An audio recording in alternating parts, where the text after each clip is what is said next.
Friends, आज है रक्षाबंधन और आप सभी को मेरे तरफ से, जितने भी मेरे यूट्यूब फैमिली है, सभी को रक्षाबंधन की ढेर सारी शुभकामनाएं एवं हार्दिक बधाई।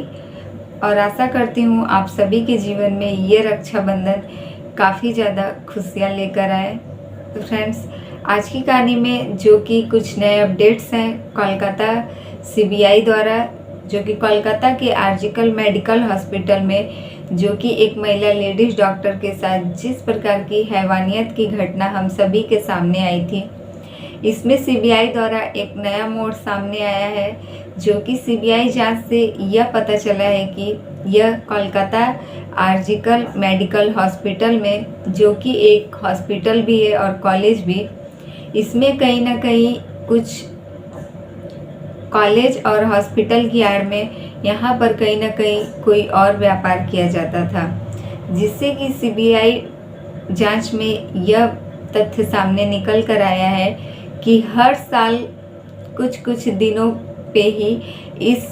मेडिकल हॉस्पिटल में इस प्रकार की घटनाएं घटती रहती हैं। 2001 से लेके अभी 2024 तक इस मेडिकल में 4 इस तरीके की घटनाएं हो चुकी हैं, लेकिन सभी घटनाओं को जो है दबा दिया गया था कुछ पॉलिटिशियन की वजह से, या फिर इस मेडिकल कॉलेज के जो प्रिंसिपल हैं उनकी कहीं ना कहीं पहुंच काफ़ी ऊपर तक होने की वजह से इस मेडिकल में होने वाले सभी घटनाओं को, इन सब का जिक्र बाहर किया ही नहीं जाता था। और अपनी पहचान और अपनी पहुंच के जरिए उस मेडिकल हॉस्पिटल के जो प्रिंसिपल थे, उस कॉलेज के प्रिंसिपल ने इतना दबाव बनाया कि पॉलिटिशियंस पर, कि उस मेडिकल की घटनाओं का जिक्र कोई भी आज तक नहीं करता है। 2001 से 2024 तक इस मेडिकल कॉलेज हॉस्पिटल में 4 इतनी बड़ी घटनाओं को अंजाम दिया गया है। सीबीआई जांच के जरिए जिसका खुलासा हुआ है कि इससे कुछ साल पहले जो कि एक वहाँ का मेडिकल स्टूडेंट था, उसकी भी इसी प्रकार से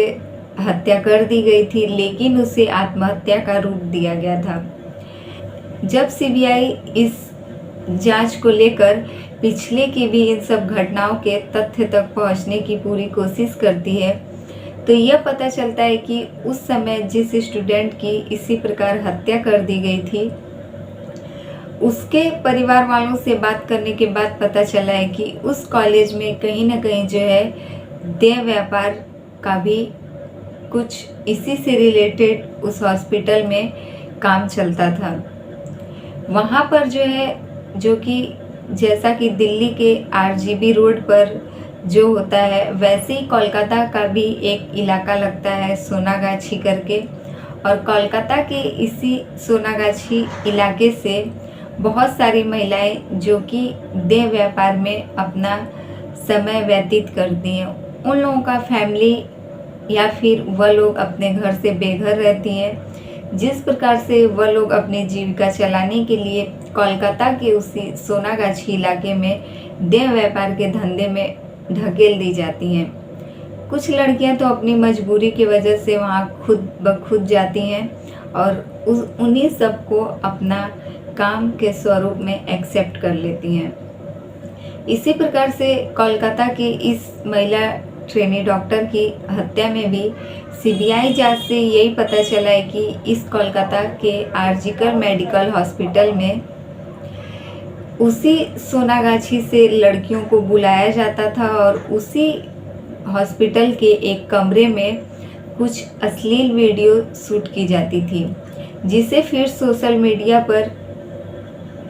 बेचने के जरिए उससे काफ़ी ज़्यादा पैसे वह लोग कमाते थे। इसीलिए इन सब की लत उन लोगों को लग चुकी थी और वह लोग अक्सर वहाँ से लड़कियों को बुलाते थे और अपने ही हॉस्पिटल के एक कमरे में इसी प्रकार का अश्लील वीडियो शूट करते थे। लेकिन जब वह लोग बाहर से लड़कियों को लाने में असमर्थ हो जाते थे, तब वह लोग जब उन लोगों के हॉस्पिटल में कुछ ऐसे 100 महिलाओं के आते थे पोस्टमार्टम करने के लिए, जिसकी हत्या या फिर जिसकी मृत्यु कुछ ही घंटों के अंदर हुई रहती है, इसीलिए यह लोग उन सभी महिलाओं के शव को पोस्टमार्टम करने से पहले उसी कमरे में लेकर जाते हैं जहाँ कि वह लोग उसके साथ अश्लील हरकत करते हैं और एक लड़का उस शव के साथ जो है अश्लील हरकत करता है और उसका जो है पूरा वीडियो बनाया जाता है। फिर बाद में उस महिला पे किसी और का चेहरा और आदमी पे किसी और का चेहरा एडिटिंग के जरिए कर दिया जाता था। इसी प्रकार से चेहरे को बदलकर उसी वीडियो को जो है उस वीडियो के जरिए काफ़ी ज़्यादा पैसे यह लोग मिलकर कमाते थे। पैसे की लालच में उस हॉस्पिटल में यही सब काम काफ़ी दिनों से चलता था।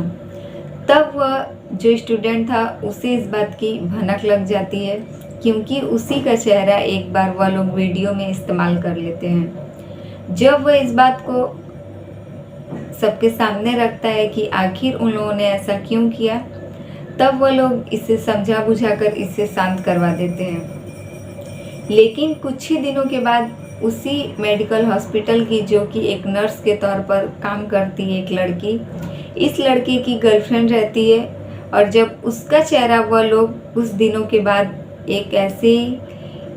वीडियो में उसका चेहरा जब वह लोग इस्तेमाल करते हैं, वह लड़की जो है अपने बॉयफ्रेंड से यह बात बताती है और यह लड़का इस बात को सुनते ही काफ़ी ज़्यादा गुस्से में हो जाता है और वह पूरे हॉस्पिटल वालों को जो कि इस घटना में यह सब काम में शामिल थे, वह सबको धमकी देता है कि अगर उन लोगों ने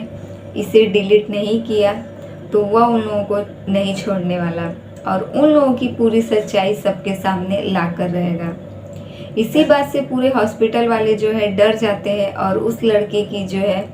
हत्या कर देते हैं। उस हत्या को करने के बाद उसे आत्महत्या का नाम दिया जाता है, जो कि उसके शव को एक पंखे से लटका दिया जाता है उसी हॉस्पिटल के एक कमरे में।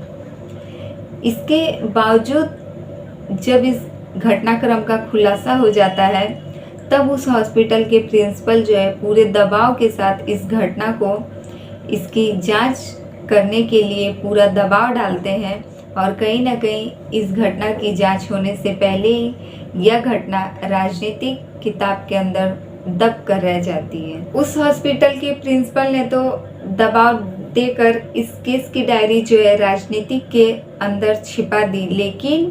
कहीं ना कहीं फिर इतने सालों के बाद वही सब घटना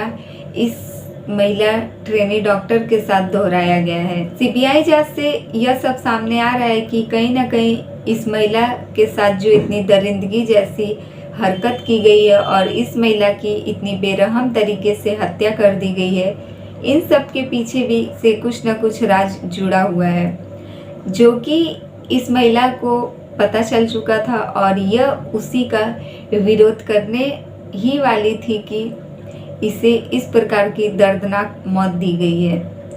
सीबीआई जांच से अभी इस केस की भी पूरी तरीके से गुत्थी नहीं सुलझी है, क्योंकि एक के बाद एक बड़ा खुलासा सीबीआई जांच के द्वारा सामने आते ही जा रहा है और कोलकाता के इस आर्जिकल मेडिकल हॉस्पिटल की जो ट्रेनी डॉक्टर की हत्या हुई है,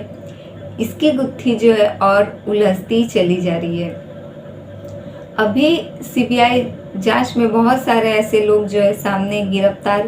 किए गए हैं, जिनसे कि अभी सीबीआई पूछताछ कर ही रही है। जैसे कि उस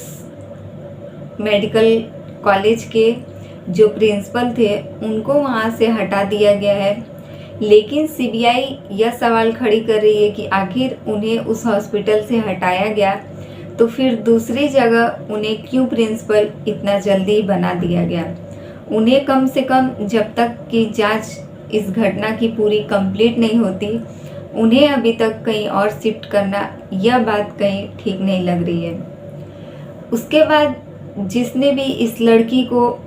अभी तक, जो कि इसे पर्दे में रखा गया था कि इस लड़की के पूरे परिवार और इस लड़की को,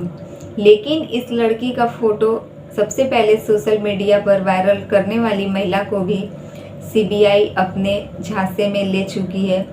क्योंकि उसे लगता है कि आखिर इस महिला ने सबसे पहले इस लड़की के फोटो और वीडियो को इस प्रकार से सोशल मीडिया पर बिना किसी से पूछे और सोचे समझे आखिर क्यों वायरल कर दिया है।